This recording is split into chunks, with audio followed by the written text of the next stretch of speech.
Assalamualaikum warahmatullahi wabarakatuh. Saya Yuki Fatmawati dengan NIM 43040220159 dari kelas 3E Prodi Psikologi Islam. Di sini saya akan membahas kasus tentang pemerkosaan yang dilakukan oleh keluarganya sendiri seperti pada berita berikut ini.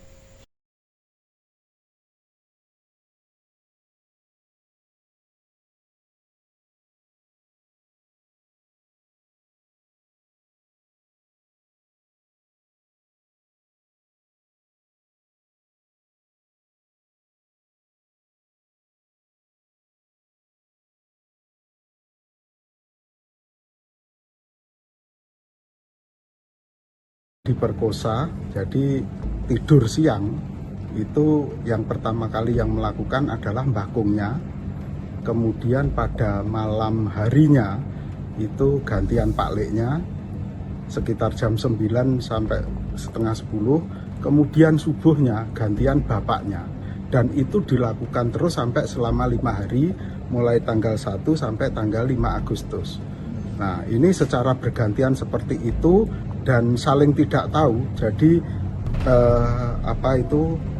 Mbah Kungnya melakukan itu, dua yang lain tidak tahu. Begitu juga bapak kandungnya melakukan itu, yang lain tidak tahu. Jadi rumah pasti dalam keadaan sepi, dan akhirnya anak ini juga kabur dari rumah. Tadi ditemukan di mana, Mas? Ini ditemukan oleh teman saya tidurnya di masjid. Di masjid pindah-pindah. Mas kabur itu? Iya, itu katanya kabur, dan ini pernah melaporkan di Polres, tapi berhubung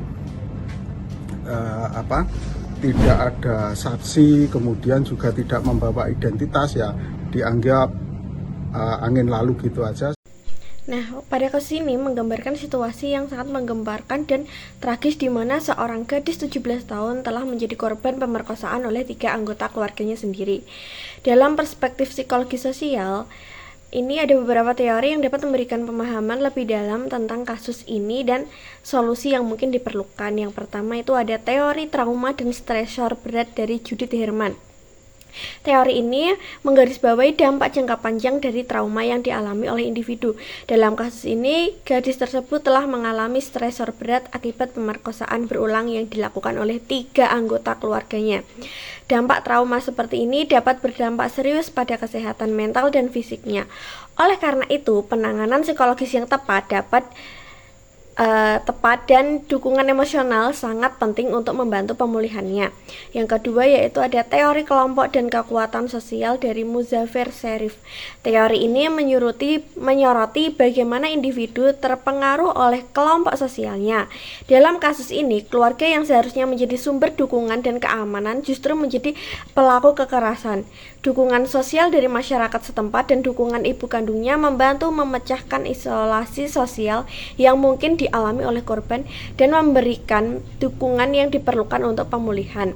Yang ketiga ada teori penerimaan diri dan dukungan emosional dari Carl Rogers. Teori ini menekankan pentingnya menerima diri sendiri dan mendapatkan dukungan emosional dari lingkungan sekitar. Dalam hal ini, penting bagi korban untuk merasa diterima dan didukung saat mengungkapkan pengalaman traumatisnya. Proses penerimaan diri dan dukungan emosional yang diberikan oleh ibu kandungnya membantu korban untuk memperoleh rasa keamanan dan kepercayaan diri.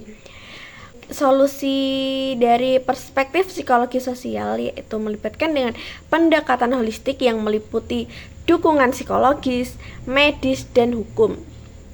Korban perlu mendapatkan bantuan dari para profesional yang terlatih untuk mengatasi trauma dan stres yang dialaminya. Selain itu, pemberian dukungan sosial dari keluarga dan masyarakat sangat penting untuk membantu korban memulihkan kepercayaan diri dan kesejahteraan psikologisnya.